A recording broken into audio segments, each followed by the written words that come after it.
जय हिंद दोस्तों, आप सभी का अपने YouTube चैनल नमो भारत टीचमेंट में हार्दिक स्वागत और अभिनंदन करता हूं। दोस्तों, आज क्लास में कक्षा 12 गणित एक्सरसाइज 1.3 प्रश्नावली 1.3 के क्वेश्चन नंबर 9 से शुरू करेंगे। इसके पिछले क्लास में हम क्वेश्चन नंबर 8 तक पूरा कंप्लीट कर चुके थे। तो आइए देखिए क्वेश्चन नंबर 9 क्या है। तो बच्चों, ये क्वेश्चन नंबर 9 ये कह रहा है कि f(x) बराबर 9x² प्लस 6x -5 द्वारा प्रदत्त फलन। ये फलन कैसा है? f(x) हमको एक फलन दे रखा है। f(x) क्या है? एक फलन दे रखा है।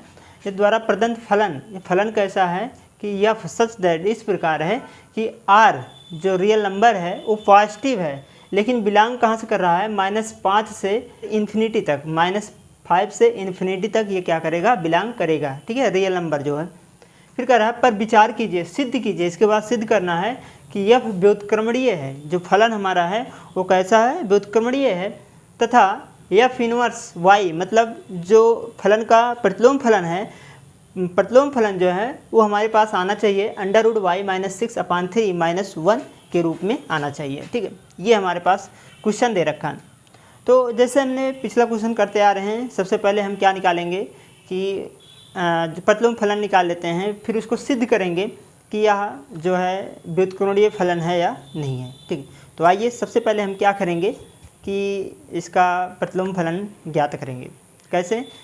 सबसे पहले हमको पता है कि सॉल्व कैसे करेंगे कि ये हमको पता है कि माना कि y बराबर f(x). ठीक है, जो y होता है वो f(x) के बराबर होते हैं, ये आपको पता है। तो हमारे पास जो फलन दे रखा है वो फलन दिया है कि f(x) बराबर 9x² प्लस 6x - 5। तो हम क्या करेंगे कि f(x) के स्थान पर y रख देंगे। क्या करेंगे? f(x) के स्थान पर y रख देंगे। तो यहाँ पर जैसे हमने y लिखा तो y बराबर हो जाएगा 9x² प्लस 6x - 5। क्लियर ये बात? अब यहाँ से हम x की वैल्यू निकालेंगे। जो x का मान आएगा वही हमारा क्या हो जाएगा?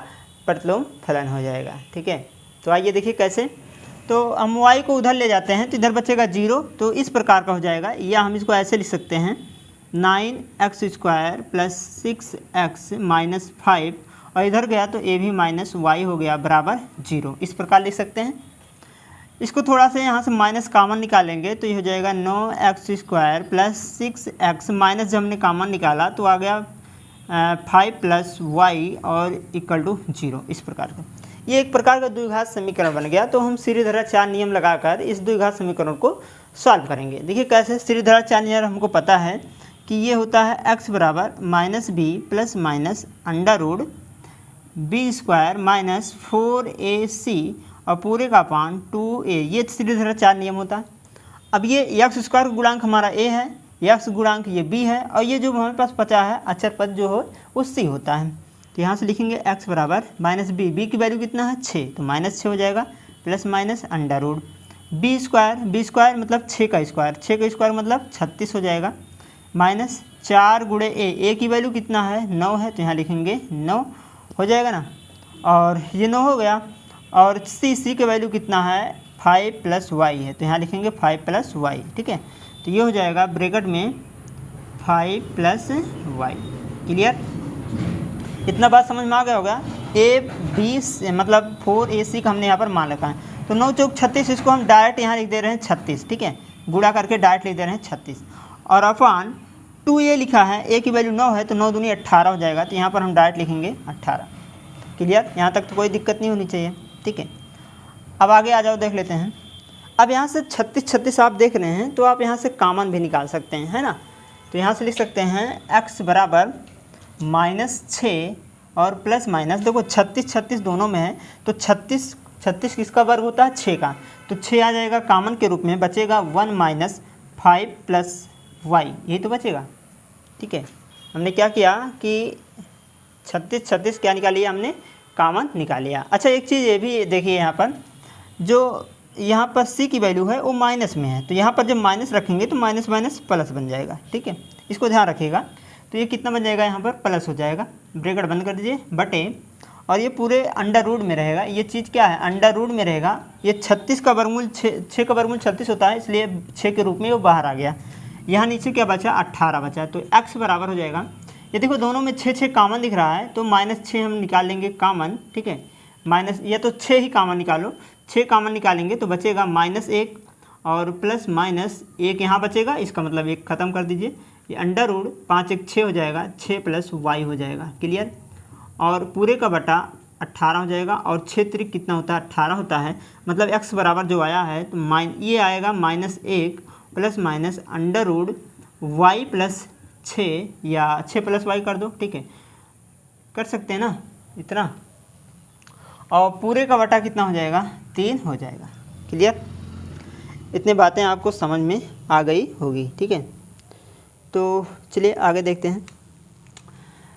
अच्छा, यहाँ पर एक चीज़ ध्यान दीजिएगा, थोड़ा क्वेश्चन में डाउट है, यहाँ पर प्लस रहेगा, ठीक है, यहाँ पर क्या रहेगा, प्लस में रहेगा, ये आपको ध्यान देना होगा, ठीक है। गलत लिख दिए हैं थोड़ा से, यहाँ पर प्लस रहेगा। अच्छा, अब यहाँ पर एक चीज़ देखेंगे कि यहाँ पर 2 आंसर आया है, एक बार प्लस है, एक बार प्लस है, और एक बार माइनस है। तो इसके लिए कोई कन्फ्यूजन नहीं है। यहाँ पर हमको दे दिया है कि जो रियल नंबर है पॉजिटिव में रहेगा, किस में रहेगा, पॉजिटिव में दे दिया है, और -5 से इन्फिनिटी तक यह क्या करेगा, बिलोंग करेगा। तो यहाँ पर ये रियल नंबर जो है ये पॉजिटिव से लिया गया है, इससे मतलब नहीं है, क्योंकि यहाँ पर ये पॉजिटिव के रूप में दे दिया है। तो हम क्या करेंगे, यहाँ से नेगेटिव को हटा देंगे, क्योंकि यहाँ से जब पॉजिटिव का मान रखेंगे तभी जाकर वो सर्टिफाइड करेगा, रियल नंबर पॉजिटिव में तभी आ पाएगा। तो यहाँ पर हम लिखेंगे कि यहाँ पर रियल नंबर क्या पॉजिटिव है, इसलिए यहाँ पर लिखेंगे हम कि यहाँ लिख देते हैं नेगेटिव को छोड़ने पर, ठीक है, छोड़ने पर, नेगेटिव को छोड़ने पर। छोड़ क्यों रहे हैं, कारण हमने यहाँ पर दे दिया है। तो x बराबर हम लिख सकते हैं, इसको हम इधर करके सिंपलीफाई कर देते हैं, y + 6 और माइनस में 1 और पूरे का पान 3।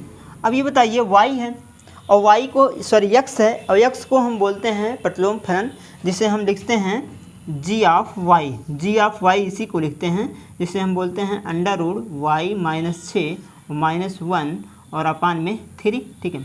इसी को f इनवर्स y भी बोलते हैं, ठीक है, इसी को हम क्या बोलते हैं, f इनवर्स y भी बोलते हैं। और ये हो जाएगा अंडर रूट y - 6 और माइनस में 1 और पूरे का पान 3, ठीक है। और आप देख सकते हैं कि यही बोला था कि f इनवर्स y ये हमारे पास आना चाहिए, जो कि यहाँ पर आप देख सकते हैं पूरा ये आंसर आपका आ चुका है, पेट्रोल फलन। इस प्रकार से हम क्या करेंगे, इसको पेट्रोल फलन हम ज्ञात करेंगे, क्लियर। तो ये हमारे पास हो गया पेट्रोल फलन, ठीक। अब आगे क्वेश्चन में क्या कहा है, इसको भी देखेंगे। क्वेश्चन में कह रहा है कि f एक व्युत्क्रमणीय है, मतलब फलन को हमको व्युत्क्रमणीय सिद्ध करना है। और व्युत्क्रमणीय सिद्ध करने के लिए हमने बताया है कि g ऑफ x बराबर x के आना चाहिए, और f ऑफ y बराबर y के आना चाहिए। तो तभी जाके वहाँ पर पेट्रोल फलन व्युत्क्रमणीय फलन जो है व्युत्क्रमणीय होता है, ठीक है। तो इसके लिए हम यहाँ पर सिद्ध करेंगे, देखो क्या सिद्ध करेंगे कि व्युत्क्रमणीय के लिए, ठीक है, फलन व्युत्क्रमणीय है या नहीं, व्युत्क्रमणीय, ठीक है, व्युत्क्रमणीय है कि नहीं है। इसके लिए हम क्या करेंगे कि सबसे पहले हम क्या निकालेंगे कि पहले हम f ऑफ f निकाल लेते हैं, f ऑफ g, ठीक है, f ऑफ g मतलब y बराबर किसके आना चाहिए, y के, मतलब फोक जो है y जो है y के बराबर आना चाहिए, तब वहाँ पर पेट्रोल फलन हो जाए, व्युत्क्रमणीय होगा, ठीक है। तो इसको हम कैसे सिद्ध करेंगे, तो इसको हटा देते हैं, अभी y के बराबर आ जाएगा आंसर। इसको कैसे सिद्ध करेंगे कि f लिखेंगे और o को हटाएंगे, ब्रैकेट लगाएंगे, ठीक है, और g ऑफ y लिखेंगे, क्या लिखेंगे, g ऑफ y, ठीक है। अब इसी को सॉल्व करेंगे f। अब आप देख सकते हैं कि g ऑफ y की वैल्यू यहाँ निकाले हो, जो कि अंडर रूट y -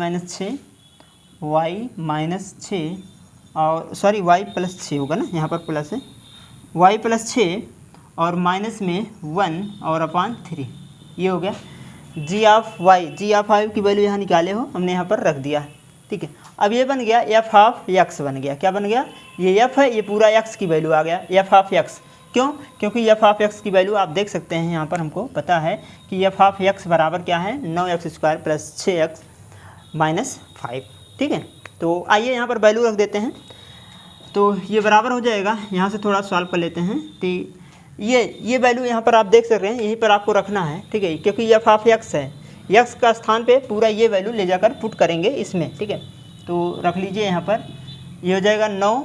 ठीक है, ब्रैकेट में ये x है, x के स्थान पर लिखेंगे √y-6 और ये माइनस में 1 और पूरे प्लस है, हमने बार बार यहाँ गलती करते हैं प्लस लगा के। ठीक है, पूरे का वर्ग है तो वर्ग करेंगे, -6 है, फिर x लिखा है तो x के स्थान पे √y+6 और माइनस में 1 और अपान में 3। ठीक है, और -5 है तो यहाँ पर लिखेंगे -5। ठीक है, ये बात समझ में आ गई होगी, क्योंकि ये f ऑफ x है और f ऑफ x यहाँ है। x का ये वैल्यू, हमको x की वैल्यू मिल चुका है, तो ये उठाकर इस वाले का f ऑफ x वाले में पूरा ले जाकर पुट करेंगे, रखेंगे। ठीक है, अब आगे क्या करना है, इसी को सॉल्व करेंगे। तो यहाँ देखो, इसको जब वर्ग करेंगे 3 का वर्ग, तो 3 का वर्ग क्या होता है 9 हो जाता है, तो 9 9 से कैंसिल हो जाएगा। तो डायरेक्ट लिख दे रहे हैं, इसको थोड़ा सा सॉल्व भी कर देते हैं। तो a - b का होल वर्ग मतलब a का वर्ग मतलब y+6 का जब वर्ग करेंगे तो वर्ग के वर्गमूल हट जाएगा, तो आएगा y+6। a का वर्ग प्लस b का वर्ग मतलब 1 का वर्ग 1 करेंगे और -2ab मतलब 2√y+6 हो जाएगा। ये a + a - b का होल वर्ग खुल गया और पूरे का बटा इसका जब वर्ग करेंगे तो 3 का वर्ग कितना होगा 9 होगा और यहाँ माइनस में 6। और इसको जब सॉल्व करेंगे हम थोड़ा सा यहाँ देखेंगे, इसको जब सॉल्व करेंगे तो हो जाएगा √y-6 और +6 और -1 पूरे का अपान 3 और माइनस में 5। आगे ध्यान देंगे कि 9 से 9 क्या हो गया कैंसिल हो जाएगा और यहाँ से 3 से काटेंगे, 3 दूनी 6 हो जाएगा। अब यहाँ पर हमारे पास बचा है y+6 7 हो जाएगा -2√y+6। ठीक है, अब आगे ध्यान देंगे कि यहाँ से 2 से गुणा कराएंगे तो हो जाएगा 2√y+6 और -2 से गुणा करेंगे, 2 1 के 2 और माइनस में 5। अब देख सकते हैं एक बार माइनस एक बार प्लस, दोनों कैंसिल हो गया। अब आ गया y+7 और यहाँ हो गया -2 -5 तो -7 होता है और ये दोनों कैंसिल हो गया, आ गया 0 तो y बराबर ये आ गया किसके y के बराबर। तो आप देख सकते हैं कि जो हमने f ऑफ g y लिया था वो किसके बराबर हो गया y के बराबर आ गया है। ठीक है, ये हमको सिद्ध करना था कि जो फोग है फोग y के बराबर आना चाहिए और जो गोफ है g ऑफ f वो x के बराबर आना चाहिए। ठीक है, तो एक तो यहाँ पर देख सकते हैं आ गया है, तो यहाँ पर खाली नहीं है, थोड़ा सा मिटा देते हैं फिर आगे सॉल्व करेंगे। तो अगर स्क्रिप्ट शॉट लेना चाहते हैं स्क्रिप्ट शॉट ले लीजिए, इसको मिटा दे रहे हैं इधर से। ठीक है, तो आइए यहाँ यहीं से मिटा देते हैं यहाँ से। ठीक, हाँ मिटा ही दे रहे हैं पूरा, क्या दिक्कत है।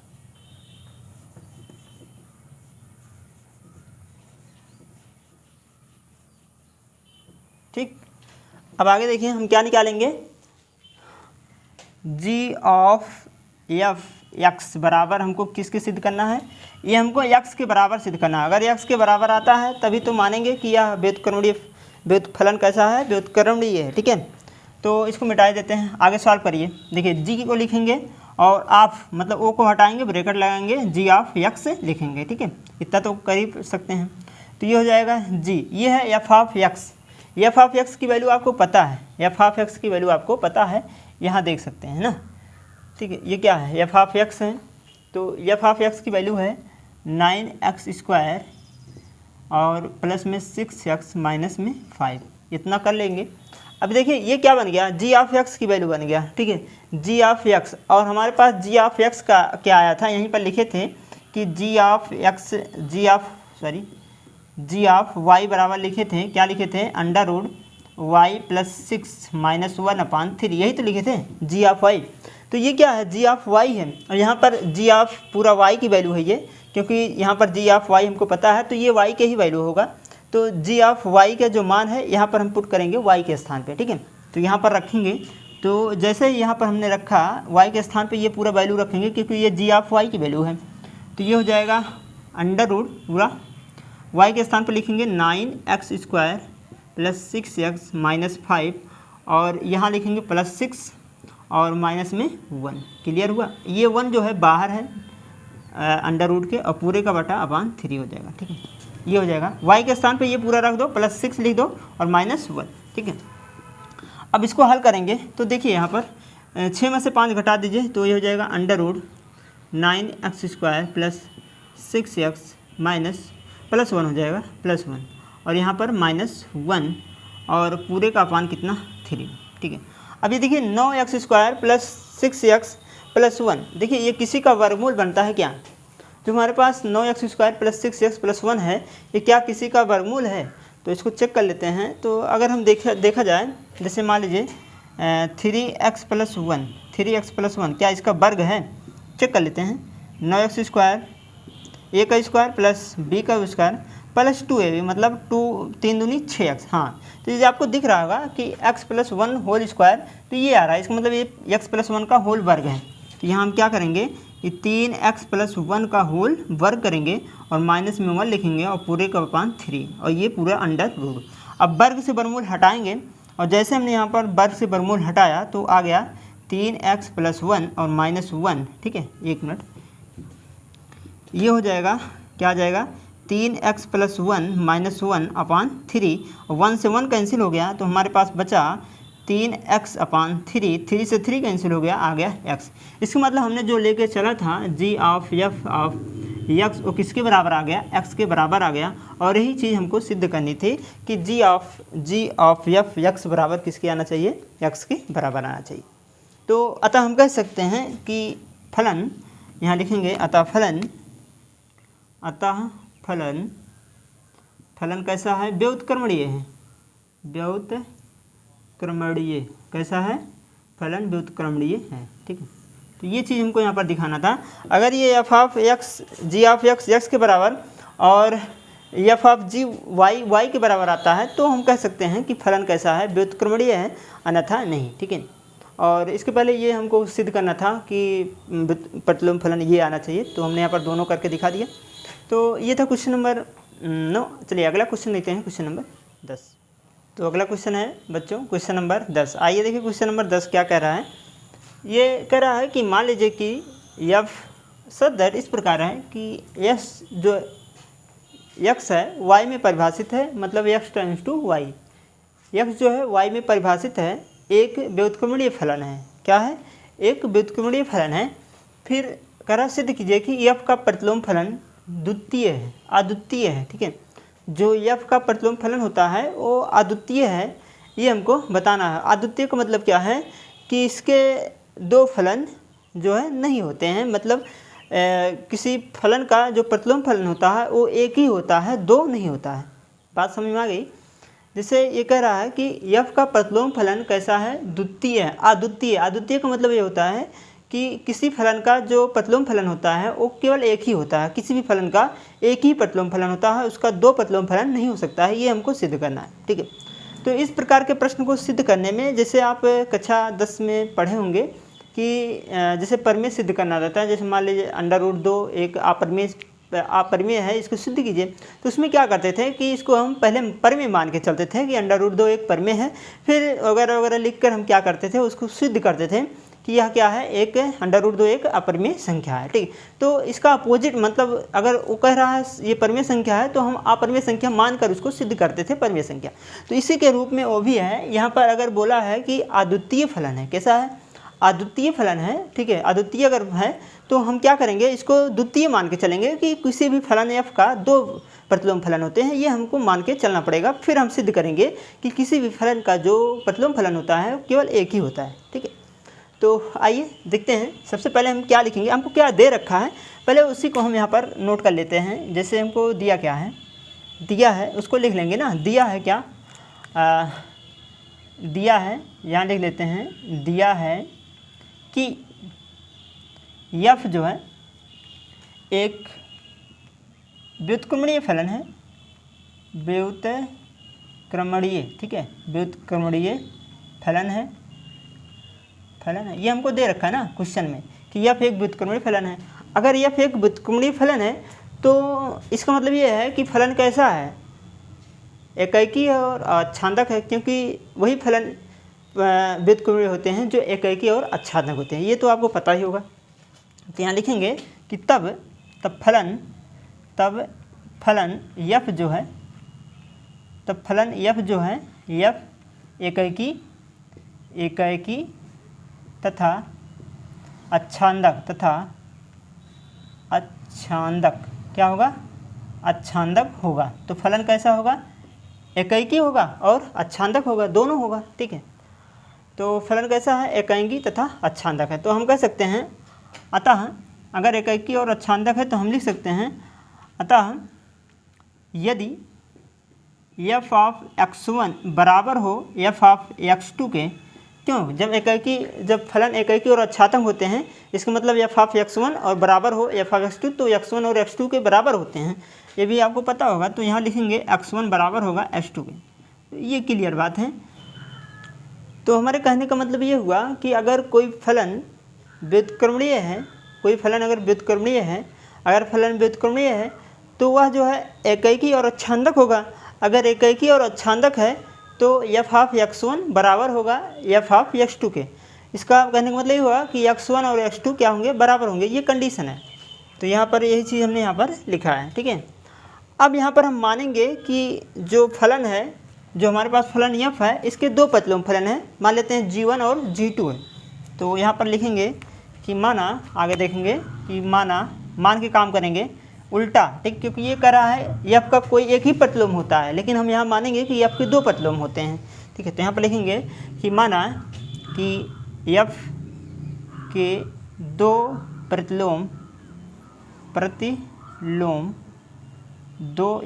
प्रतिलोम मान लेते हैं हमने f के दो प्रतिलोम फलन कुछ मान लीजिए, मान लेते हैं g1 व g2 है, ठीक है। अगर g1 g2 है तो हम कह सकते हैं कि यदि g1 जो है, ये ऐसे लिख देते हैं, ठीक है, यदि g1 f का प्रतिलोम फलन है, f का प्रतिलोम फलन, ठीक है। हमने क्या कहा कि यदि f1 g का प्रतिलोम फलन है, ठीक है, f1 जो है, यहाँ f1 है, f1 g का प्रतिलोम फलन है, तो हम कह सकते हैं कि f ऑफ g1 y बराबर होगा y के, ठीक है। इसको डाल दो समीकरण नंबर 1। ये कहाँ से आ रहा है, आपको पता होगा कि क्या पता है कि जब कोई फलन व्युत्क्रमणीय होता है, जब कोई फलन कैसा हो, व्युत्क्रमणीय होता है, तो मतलब x अगर f ऑफ इनवर्स y के बराबर है, ऐसे y जो है f इनवर्स y में अगर परिभाषित है, तो हम कह सकते हैं कि f ऑफ लिखेंगे, f ऑफ g y बराबर होता है y के, और g ऑफ f x बराबर होता है x के। ये आप पढ़े हैं, ठीक है। इसी से इसको हम यहाँ पर लिख सकते हैं, क्योंकि f1 जो है, g1 जो है, कामा लगा देते हैं, g1 जो है f का प्रतिलोम फलन है, g1 जो है f का प्रतिलोम फलन है, तो ये इस प्रकार का बन जाएगा। तो ऐसे दूसरे के लिए लिखेंगे कि यदि g2 जो है, g2 f यहाँ लिखेंगे, ठीक है, f का प्रतिलोम फलन है, f का प्रतिलोम फलन है, तो हम कह सकते हैं कि f ऑफ g2 जो है y बराबर होगा y के। ये समीकरण नंबर 2 बन गया, ठीक है। ये आपको थोड़ा बहुत मिस्टेक होगा, लेकिन यहाँ पर कंसेप्ट आपको लगाना है, क्योंकि आपको उल्टा लेकर चल रहे हैं ये सीधा सिद्ध करने के लिए, ठीक है। तो हमने यहाँ पर मान लिया कि f के दो प्रतिलोम फलन हैं, g1 व g2 है। फिर हमने क्या कहा कि यदि g1 f का प्रतिलोम फलन है तो f ऑफ g1 y बराबर होगा y के, क्योंकि प्रतिलोम फलन है, इसलिए इस कंडीशन से। और यदि g2 f का प्रतिलोम फलन है तो हम कह सकते हैं f ऑफ g मतलब फोक 2 जो होगा y बराबर होगा y के। ये तो कंडीशन सही है, समीकरण 1 और 2 बन गया। अब हम कह सकते हैं समीकरण 1 और 2 से इसका दायां पक्ष बराबर है तो बायां भी बराबर होगा। तो यहाँ पर लिखेंगे समीकरण 1 व 2 से। अब समीकरण 1 और 2 से हम कह सकते हैं कि f ऑफ g1 y बराबर होगा f ऑफ g2 y के बराबर होगा। अब आप मतलब ओ को हटाओ, ब्रैकेट लगाओ, यही काम होता है। तो यफ ब्रैकेट लगाएंगे G1 y बराबर, ठीक है, यफ ब्रैकेट लगाएंगे G2 y। ये तो आप करते आ रहे हैं शुरू से, कोई इसमें दिक्कत नहीं होनी चाहिए, क्योंकि ये ऑफ है, आप मतलब ओ को हटाकर ब्रैकेट लगाया जाता है। तो यहाँ से यफ यफ है, यफ यफ को कैंसिल कर दो। क्यों? क्योंकि यफ जो है एक एकैकी फलन है, यफ कैसा है, एकैकी फलन है, इसलिए हम यफ यफ को हटा सकते हैं। तो यहाँ लिखेंगे कि G1 y बराबर होगा G2 y के। तो क्यों ऐसा लिख रहे हैं? लिखेंगे चूँकि यफ एकैकी फलन है। कैसा है? एकैकी फलन है, इसलिए हम इसको हटा सकते हैं, ठीक है। अब यहाँ पर आप देख सकते हैं कि G1 y बराबर है G2 y के, मतलब जो यफ का प्रतिलोम फलन हमने 2 माना था, यहाँ दोनों आपस में बराबर आ गए, मतलब दोनों सेम आ गए। आप कंसेप्ट को समझिए कि यहाँ से देखिए हमने क्या माना था कि यफ के 2 प्रतिलोम फलन है, यफ के 2 प्रतिलोम फलन है, एक G1 एक G2, एक G1 एक G2। लेकिन आप यहाँ देख रहे हैं कि G1 जो y है ये G2 y के बराबर है, मतलब यफ का प्रतिलोम जो G1 है और G2 है वो आपस में बराबर हो गए। तो कहाँ 2 हुए? इसके मतलब यफ के जो प्रतिलोम फलन होते हैं, मतलब किसी भी फलन का प्रतिलोम फलन सिर्फ एक ही होता है। तो ये कंडीशन यहाँ पर इस लॉजिक से हम लिख सकते हैं, ठीक है। तो यहाँ पर अब लिख देंगे कि अतः यफ के दोनों प्रतिलोम फलन समान हैं। अतः फिर करके लिख दे रहे हैं 2 बार। अतः यफ फलन के प्रतिलोम फलन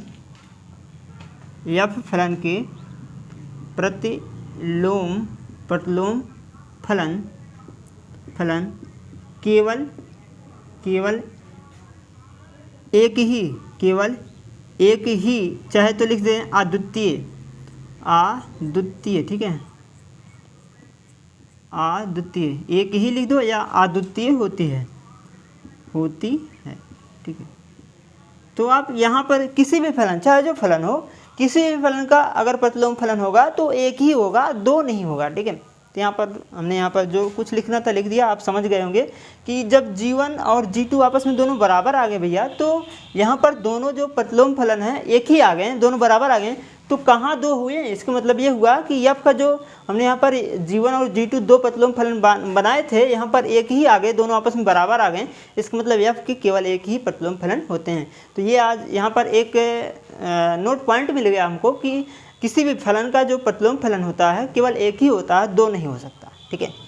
तो ये था क्वेश्चन नंबर 10। इस प्रकार से हम इसको सॉल्व करेंगे, ठीक है।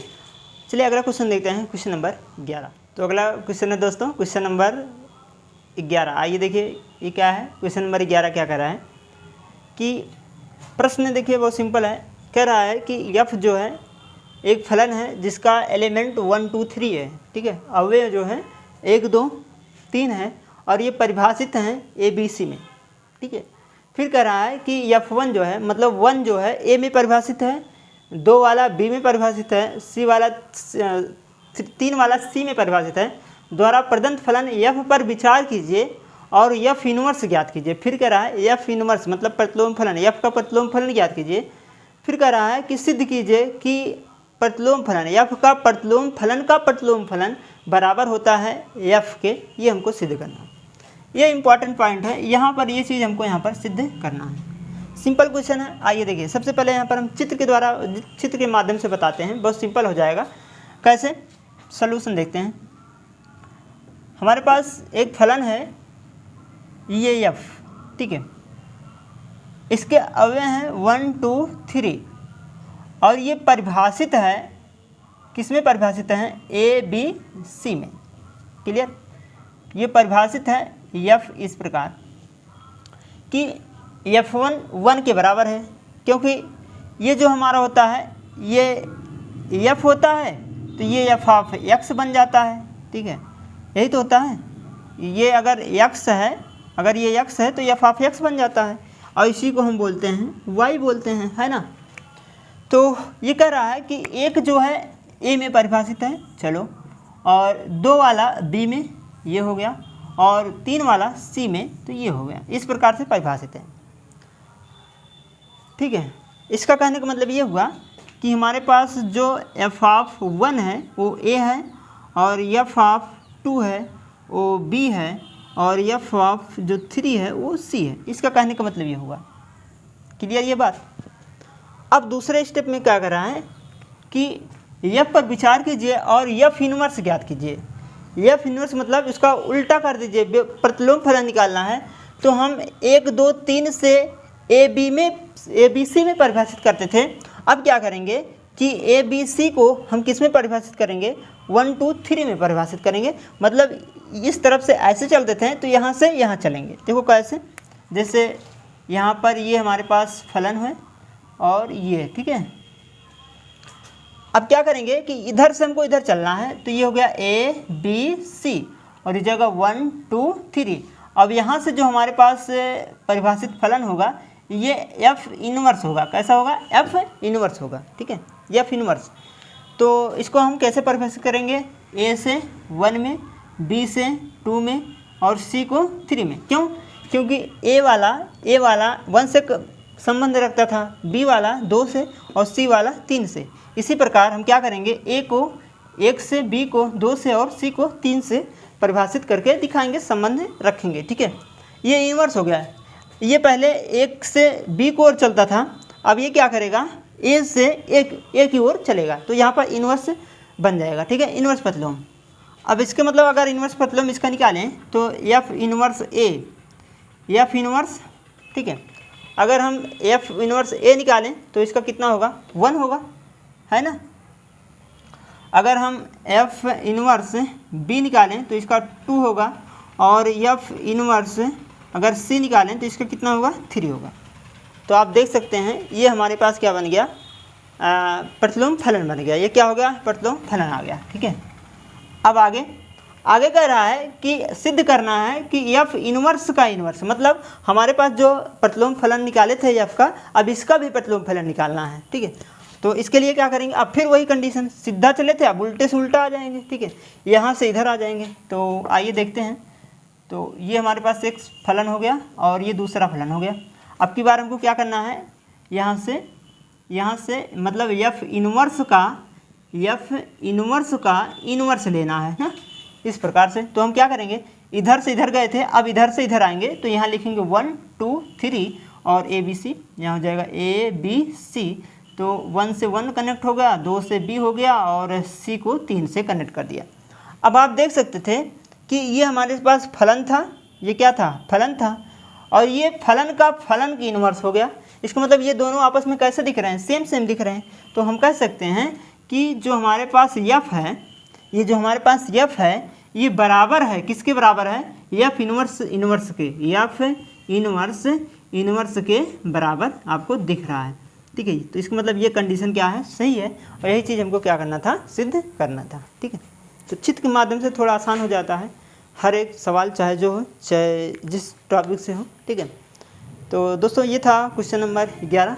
तो आज की क्लास बस यहीं तक समाप्त करते हैं।